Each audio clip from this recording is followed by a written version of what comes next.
गरीब फटीचर कंगाल भिखारी घर जमाई निकला शहर का सबसे रईस यंग बिजनेसमैन।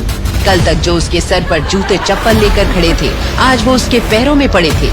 ठेले के समोसे तक उधार लेकर खाने वाला घर जमाई निकला 5 स्टार होटल का मालिक, जिसे कल तक नौकर भी कुत्ते की तरह धुतकार देते थे। वो आज सब पर गरज और बरस रहा था। जाने कैसे एक गरीब फटीचर बना शहर का सबसे अमीर आदमी। तुम्हारी सोच भी उस 2 कौड़ी के फटीचर भिखारी पति आहान के साथ रह रहकर वैसी होती जा रही है। रूपा चुप करो, ये तुम क्या कह रही हो? कहाँ तुम करोड़ों की मालकिन और कहाँ ये तुम्हारा गरीब फटीचर 2 कौड़ी का पति आहान, जिसके न परिवार का पता है और न ही तुम्हारे घर के कुत्ते के बराबर उसकी इज्जत है। कुछ करो और इससे पीछा छुड़ाओ, वरना जवानी गुजर गई ना तो खून के आंसू रोगी। रूपल, ये तुम क्या बात कर रही हो? मैं क्या कर सकती हूँ? तुम तो जानती हो कि पापा ने उस रात क्या शर्त रखी थी और मैं चाह कर भी वो शर्त नहीं तोड़ सकती। शनाया, ये जिंदगी तुम्हारी है और तुम कब तक अपने पापा की शर्त का बोझ उठाकर इस निकम्मे फटीचर आहान को झेलती रहोगी। बस अब इसका खेल खत्म करने का वक्त आ गया है, तभी जाकर तुम अपनी पुरानी जिंदगी में लौट सकती हो। आखिर क्या है आहान की सच्चाई? कौन है आहान? एक गरीब फटीचर घर जमाई, कोई अमीर आदमी या कोई बड़ा गुंडा? और क्या है AR बॉस की सच्चाई?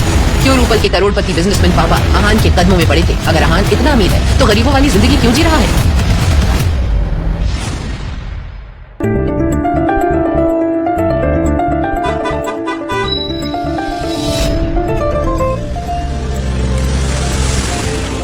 हाय शनाया, व्हाट्स अप?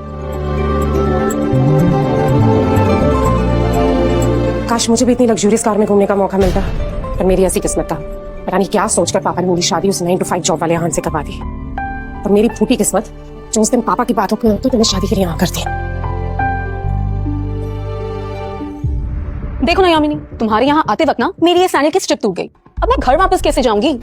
अरे तो इसमें टेंशन लेने की क्या जरूरत है? मैं किसी सर्वेंट से बोल के करवा दूंगी ना, तुम पार्टी एंजॉय करो। नहीं नहीं, ये बहुत महंगी सैंडल है मेरी, मैं नौकरों पे ऐसे भरोसा नहीं कर सकती। और वैसे भी एक बार टूटी हुई सैंडल ना मैं फिर से पहनती नहीं। पर क्या करूँ यामिनी, मजबूरी है मेरी, घर भी तो जाना है। डोंट वरी, नौकर नहीं है, बस नौकर से थोड़ा ऊपर है। ये तुम्हारा काम अच्छे से करवा देगा, तुम टेंशन मत लो, पार्टी एंजॉय करो। आहान जरा सुनो जी, इनकी सैंडल खराब हो गई है, जाओ जाके बनवा के लेकर आओ। और हाँ, जल्दी आना, इन्हें निकलना भी, समझ गए ना? यामिनी, ये काम तुम तुम्हारे दामाद से कह रही हो? मतलब अच्छा नहीं लग रहा, बुरा मत मानना। अरे दामाद है तो क्या हुआ, अब टूटी हुई चपले भी नहीं बनवाएगा तो क्या करेगा? वैसे भी कुछ करता धरता तो है नहीं।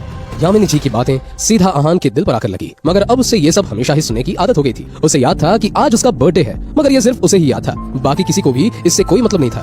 तुम टेंशन मत लो, वो क्या है ना, ऐसे कामों के लिए ना नौकरों पे भरोसा नहीं कर सकते। ये तुम्हारा काम अच्छे से कर देगा। सुनो, तुम लोग में से किसी और को कोई और काम है तो बता दो कि वो भी कर देगा। क्या चलो? शगुन ने मुझे कुछ काम दिया, बहस मत करो, जल्दी से काम खत्म करके जल्दी से वापस आओ। जुबान ज्यादा नहीं चलने लग गई तुम्हारी? दामाद हो तो थोड़ी इज्जत दे रही, अब जाओ। पता नहीं शनाया के नसीब में भी क्या लिखा था जो ऐसा निठल्ला पति मिला उसे। देख क्या रहे हो, जाओ। बस यही वाली चप्पल लेके जाना, और हाँ, अच्छी जगह पर जाना। बहुत महंगी सैंडल है मेरी, समझ गए ना तुम? जाओ।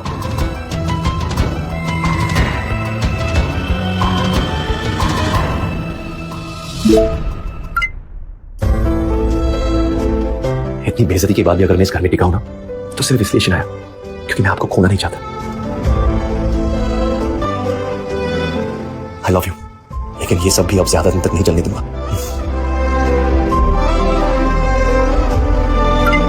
ये मैसेज पढ़ते ही आहान के पूरे दिन की टेंशन जैसे गायब ही हो गई। आज पहली बार शनाया ने उसे ऑफिस बुलाया था। एक वही तो थी उसकी जिंदगी में जिसकी मुस्कुराहट देखकर वो खुद को जिंदा रखता था। शनाया का चेहरा देखे बिना आहान को चैन नहीं आता था, और उसकी बस में होता तो शनाया की हर एक खुशी के लिए खुद को लाखों बार कुर्बान कर देता। मुझे पता था, और कोई याद रखिए ना रखे, आप डेफिनेटली मेरा बर्थडे याद रखोगे। अब मैं बेसब्री से इंतजार कर रहा हूँ, मेरा सरप्राइज बर्थडे गिफ्ट क्या होगा। फिर थैंक यू।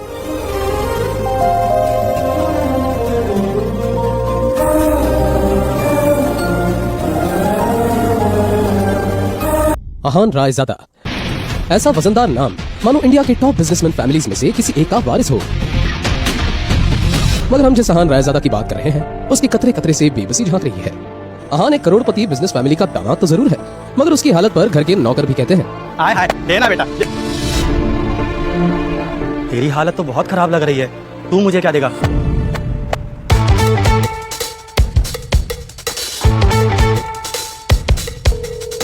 मुझे पता था कि आप कॉल करोगी। क्या बात है जीजू, आप मेरा फोन क्यों नहीं उठा रहे हैं?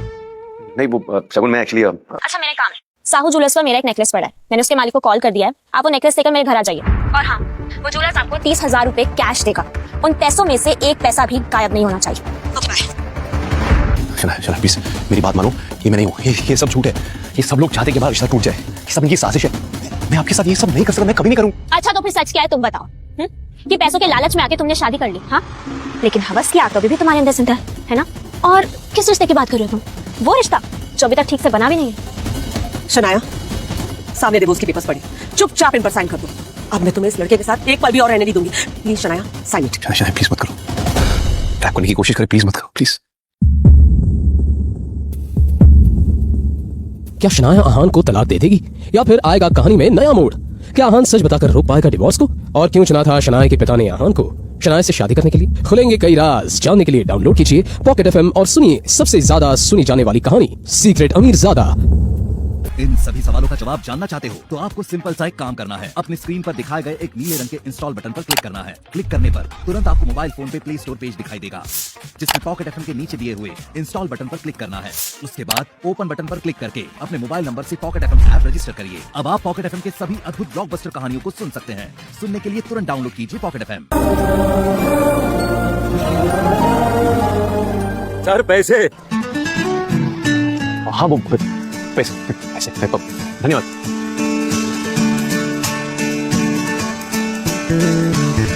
ये आंटी, सासू माँ, दादी और या हमारे चरण कुछ, पर क्या है ना, सनाया से बढ़कर मेरे लिए कुछ भी नहीं है। तो सॉरी, आप सबसे 2-4 गालियां सुन लूंगा। आज वो पहली बार गिल कंस्ट्रक्शन के ऑफिस जा रहा था, जो कि गिल खानदान की कंपनी थी। ये सोचकर आज वो फूला नहीं समा रहा था कि वहाँ उसका अच्छे से स्वागत होगा। दिखाई नहीं देता क्या? सॉरी, आप पता नहीं कहाँ से मुंह उठा के चले आते हैं। ये ऑफिस में पैर रखने की औकात नहीं है तुम्हारी, और टेल तो ऐसे रहो जैसे बाप का घर है। कौन है? सर वो एक्चुअली मैं शनाया से, सर आप शायद देव मल्होत्रा ने भी उसके बदरंग कपड़ों से उसे नौकर या ऑफिस बॉय ही समझ लिया था। शनाया, आप जाने भी दो ना। देखिए मेरे साथ जो कुछ भी हुआ सो हुआ, आपको टेंशन लेने की कोई जरूरत नहीं। आखिर जो बीत गई वो बात गई, छोड़। दूर हटिए मुझसे। अब चले क्यों नहीं जाते मेरी जिंदगी से? नर्क बना के रखिए मेरी जिंदगी को। पति नहीं, मेरी पापों की सजा है आप। पापा ने मेरी शादी आपसे जबरदस्ती करवाई है, और उस गलती की सजा मुझे आज तक मिलती आ रही है। आप मेरे काबिल कभी थे ही नहीं, और आपको अपना पति मानते हुए मुझे शर्म आती है। आज मैंने आपको इसलिए यहाँ बुलाया क्योंकि मेरे पास ड्राइवर नहीं था, और यहाँ आकर आपने मेरे सबसे पुराने क्लाइंट मिस्टर मल्होत्रा को नाराज कर दिया। बेइज्जती के सिवा आप मुझे कुछ दे ही नहीं सकते। और ये क्या गंद मचा के रखा है यहाँ पे? साफ करो इसे। हेलो, कहाँ रह गए थे तुम? तुम्हें पता है ना तुम्हारी वजह से मेरी सहेलियों के सामने मेरी कितनी बेइज्जती हुई। ऊपर से तुम्हारा फोन भी नहीं लग रहा। रह कहाँ गए थे तुम? मैं एक्चुअली शनाया को लेने गया था और उसका फोन में। उसको फोन दो तुम, उसका फोन भी बंद आ रहा है। इस वक्त शनाया मेरे साथ नहीं है। व्हाट? अभी तो तुमने कहा कि तुम शनाया को लेने गए थे। हाँ पता है, वो मैंने कहा था, पर जब तक मैं वहाँ पहुँच गया वो किसी क्लाइंट के साथ निकल चुकी थी। व्हाट? इतनी रात हो चुकी है और तुम कह रहे हो कि शनाया अपने किसी क्लाइंट के साथ है? जरूर तुमने ही कुछ गड़बड़ की होगी, इसलिए शनाया तुम्हारे साथ नहीं आई। अरे तुम एक अच्छे दामाद तो नहीं बन सके, कम से कम एक अच्छे पति तो बन जाते। ढूंढो जाकर उसे। 1 घंटे के अंदर शनाया मुझे मेरे घर में मेरे सामने चाहिए। You understand? जी। The number you have called is currently switched off. Please try again later. Thank you. आहान के बारे में भले ही मल्होत्रा को नहीं पता था, मगर आहान देव मल्होत्रा के बारे में कई बार शनाया के मुंह से सुन चुका था कि मल्होत्रा उसका पुराना क्लाइंट है और उसका एक नाइट क्लब भी है।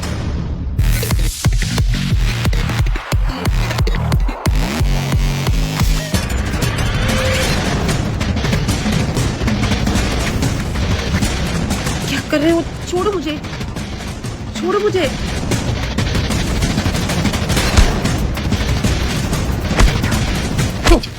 मिस्टर देव मल्होत्रा, मैं शनाया का पति हूँ। जी तो करता कि तुझे यही कार्ड डाल, पर अपनी बीवी की वजह से मेरे हाथ बंधे हैं। अब शनाया को डिसाइड करेगी कि तेरे साथ क्या किया जाए, समझा? एक काम कहा था इस आहान को, वो तक नहीं करा इसने। आजकल कुछ ज्यादा ही सर पर चल रहा है। इसके लिए मैंने कुछ सोचा है, कुछ ऐसा जिससे जोड़ी जितनी ज्यादा खूबसूरत लगेगी उतने लोग इन पर थूकेंगे। कुछ तो ऐसा इस पार्टी में करना होगा जिससे आहान और शनाया दोनों की बेइज्जती हो। और हाँ, इसमें गलती आहान क्यों नहीं चाहिए। लेकिन ऐसा करेंगे क्या? अब देख मैं क्या करता हूँ।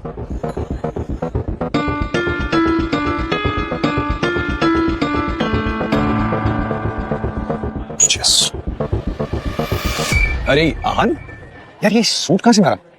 लगता है निकम्मा पति अपनी बीवी के पैसे पलने लगा है। नहीं तो तुम्हारी औकात कहाँ है कि तुम इतने महंगे सूट की तरह देख भी सको। अरे जीजा जी, ये आप शौर्य की बातों पर ध्यान मत दीजिए, ये तो कुछ भी बोलता है। अगर अब हमारे जीजा जी घर जमाई है तो क्या हुआ? आखिर घर जमाई अपने ससुराल के टुकड़ों पर ही तो पड़ा है ना? है ना जीजा जी? वैसे शगुन, तुम्हें क्या लगता है? Like what do you think? Shanaya इनसे प्यार करती है? क्यों देखो, वो तो वहाँ कॉर्नर में किसी और के साथ खड़ी है। जीजा जी, आप छोड़िए ना इन सब बातों को, चलिए आप हमारे साथ चलिए। सॉरी शगुन, पर मैं शराब नहीं पीता। कम ऑन जीजा जी, इतनी बड़ी पार्टी आप शर्म करें। कम प्लीज प्लीज, पर मुझे नहीं पीनी। Please come. हमारी ग्लास पीने में भेदभाव करेंगे? नहीं जीजा जी, come on, break it, come on, ये एंड मुझे नहीं पीनी। जीजा जी, कम ऑन, दैट्स इट। मजा आया?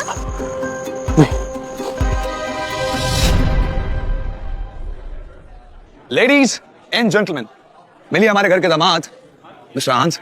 इनके अंदर बहुत सारी खूबियां हैं। ये किस खानदान से हैं, इनका पेशा क्या है और क्या सोचकर उन्होंने हमारे खानदान के साथ रिश्ता जोड़ा, आज ये सब बताएंगे।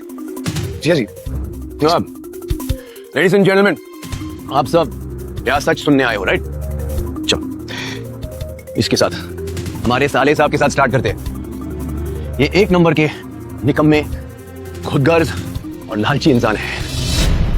सुबह शाम दिन रात तो अपने बाप के साथ बैठकर दादाजी की चापलूसी करते हैं। तू निकल।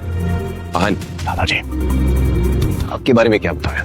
ऊपर ऊपर से तो आप दिखाते हो कि आप एकदम फेयर और स्क्वायर गेम खेलते हो, लेकिन सच बात यह है कि आपका हर एक डिसीजन, हर एक फैसला सिर्फ शौर्य के हित में। ये क्या चल रहा है? क्या चल रहा है? सच चल रहा है, सच। हमारे दादाजी। हाँ शकुन, how can I forget you शकुन।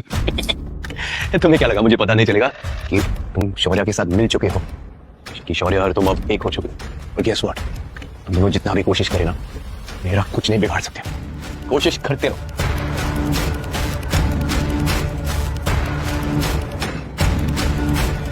वहीं रुक जाओ आहान। खबरदार, जो मेरे घर में एक कदम भी और रखा तुमने तो। पहले तो तुम सिर्फ एक धब्बा थे, लेकिन अब तुम कलंक बन चुके हो। तुम्हारी हिम्मत कैसे हुई मेरी बेटी को धोखा देने की? हाँ, ये सब झूठा है। इन तस्वीरों में जैसे दिख रहा है ऐसा बिल्कुल है नहीं। ये मैं हुई नहीं। बकवास बंद। इन तस्वीरों को देख के साफ साफ दिख रहा है कि ये तुम ही हो।